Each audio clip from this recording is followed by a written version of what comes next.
Gedəcəm buradan. Özdə elə belə yox ha, ciddi şəkildə. Teleport olsaydı basıb gedərdim. Teleport. Bir sən öz otağının içində özündən qaça bilməyən adam teleportla başqa ölkəyə getsə nə dəyişəcək? Problem səndədir, qardaş. Mexanizm xarabdır. Ölkə yox. İndi deyirsən ki, getməklə qalmağın fərqi yoxdur.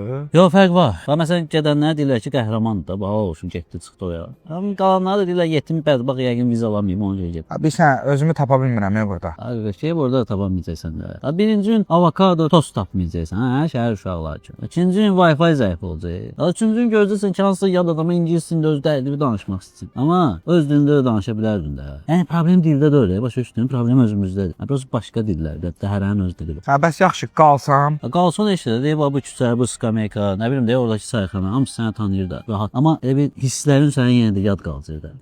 Öz evində qonaq kimi olacaqsan da bir növ. Səninlə danışdım, lap başım qarışdı. Bəlkə qaldım. Bəlkə də elə qalmaq qaçmaqdan daha yaxşıdır, hə? Hə, yaxşıdır. Qal. Amma özünə görə qal. Heç kimə görə yox. Getsən də yenə də özünə görə get. Çünki həyat bir neçə düzgün qərarın üstündə qurulmur.